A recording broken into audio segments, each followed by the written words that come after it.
Estelle, moi je suis référente sur le site cette année pour la première fois.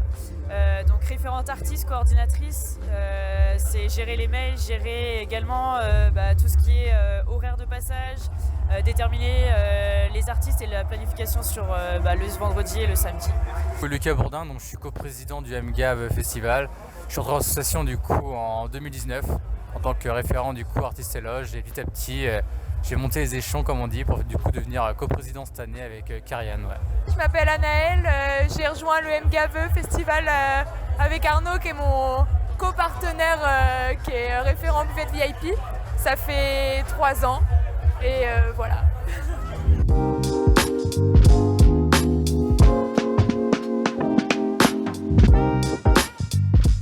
J'ai commencé il y a 3 ans. Clairement, j'ai commencé parce que je me suis dit, je fais pas mal de festivals. Commencer en étant bénévole sur un petit festival, ça permet de déjà avoir un milieu en fait bénévole hyper soudé et qui te permet de, si tu as une question, aller voir un tel ou un tel. Donc il y a 3 ans, moi j'étais au bar.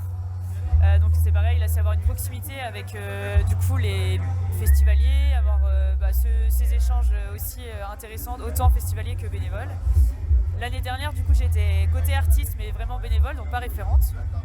Et donc j'étais que festivalière, enfin bénévole sur le vendredi et le samedi. Et j'ai aidé aussi au montage. Et cette année, du coup, je suis référente. Donc là, j'ai travaillé toute l'année sur la programmation avec Quentin, justement sur la recherche d'artistes, avec Lucas aussi, qui est coprésident.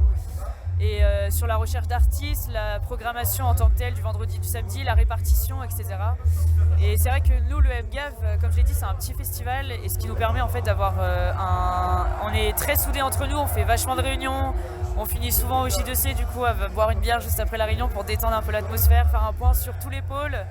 Et s'il y a un problème, en fait, on arrive à gérer ensemble. C'est pas une personne, on est vraiment tous ensemble. Et sans les bénévoles, aujourd'hui, on ferait rien. Donc c'est vraiment une expérience autant festivalière. De passer bénévole, je pense, une fois dans sa vie, c'est incroyable. Et on rencontre plein de chouettes personnes avec tous les co-organisateurs, les personnes qui travaillent toute l'année et tout. C'est super chouette, voilà, c'est une super rencontre. On rencontre des super festivaliers sur le week-end. Voilà, c'est chouette quoi. Surtout des rencontres.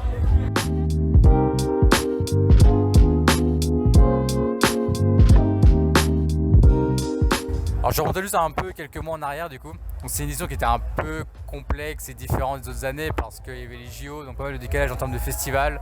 Des festivals qui avaient du coup lieu en août, qui ont lieu du coup là en septembre. Davantage de festivals aussi qui se créent et qui arrivent sur Rennes, justement Dame Loyale. On a d'autres aussi qui arrivent en avril. Et à côté aussi davantage de concurrence, notamment la Flume Enchantée qui est juste à côté. Enfin, il y a beaucoup de monde, beaucoup de festivals, beaucoup d'ambiance, etc. Donc un peu différent, donc plus compliqué pour choper certains artistes. Les autres années on avait moins de difficultés, cette année on avait vraiment beaucoup de difficultés avec tous ces rapprochements, etc. Donc il a fallu changer un peu de fusil d'épaule. Pendant cette année on avait mis du coup 6 artistes sur la scène principale au lieu de 4-5 pour vraiment du coup offrir du coup un panel d'artistes différents aux festivaliers. Pour l'instant ça se passe très bien. Donc on n'a pas forcément fait les ventes espérées, mais vendredi hier on a passé une très bonne soirée. On a eu la météo qui était avec nous, pas de pluie, des festivaliers heureux. On a mis aussi le paquet en déco cette année. D'ailleurs je remercie nos bénévoles pour la déco qui ont fait un travail monstrueux à ce niveau-là. On a un super beau site, donc c'est cool. Donc hier on a accueilli à peu près 2300 personnes je dirais en festivalier, donc ce qui est plutôt pas mal, avec des bons concerts notamment avec Carbone qui avait cartonné avec son tube Imagine cet été. Là le samedi il commence sous la pluie. Après par chez nous on est un peu du coup habitué, donc on va pas se laisser du coup abattre par tout ça. Là ça commence plutôt bien, du coup avec Jeanne Bonjour, l'artiste de Rennes, la Cynique qui a vraiment chauffé la salle pour que du coup notre tête d'affiche entre guillemets du soir, même si j'aime pas trop ce terme, va arriver avec Hugo TSR.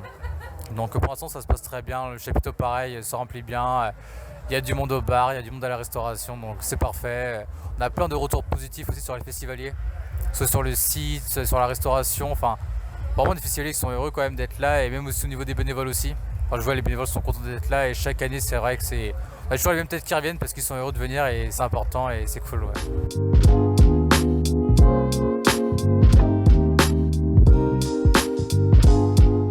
Oui, c'est un coin, un espace partenaire VIP.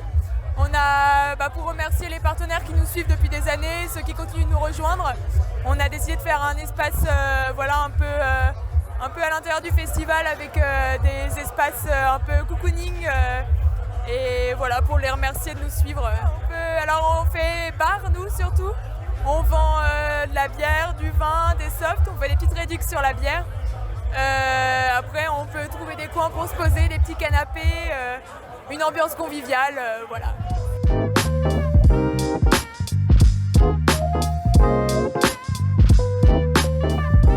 Ouais, bah oui, il y a de tout âge. Franchement, moi j'ai 25 ans. Il y a des plus jeunes, donc de 17-18 ans, mais il y a aussi des plus anciens. Sur tous les pôles, il y a vraiment une coordination entre tous et on discute vraiment, on rigole tous ensemble. C'est vraiment une bande de potes. Et aujourd'hui, je pense que c'est important aussi de se rendre compte que un festival, c'est pas que sur 2 jours, c'est une organisation sur l'année. C'est hyper. On fait face à des échecs, à des aléas comme aujourd'hui la météo, mais ça, on n'y peut rien. Et le but, c'est de nous faire plaisir, mais faire plaisir aussi aux gens. On donne beaucoup, mais on adore recevoir. L'échange avec les artistes aussi, c'est incroyable. Je dirais que sur tous les pôles, il y a des missions et des choses à faire qui sont hyper importantes, sans quoi le festival, ça ne fonctionnerait pas aujourd'hui. Donc, comme j'ai dit, je pense que c'est important que les gens puissent tester sur un petit festival comme ça la mission d'être bénévole. Et le MGAF Festival, c'est un petit festival qui est super sympa parce que c'est pas très grand, donc c'est très convivial. On se croise à plusieurs moments dans la soirée, on est des potes qui se connaissent depuis longtemps en organisant. Et c'est toujours dans la bonne ambiance, les bénévoles sont super. La musique est bonne, voilà, c'est joli, la déco est incroyable, trop chouette.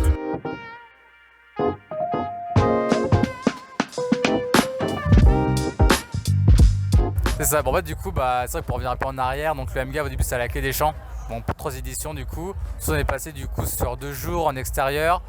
On a été un peu freiné par le Covid, du coup on devait la faire, finalement à 15 jours on n'a pas pu la faire.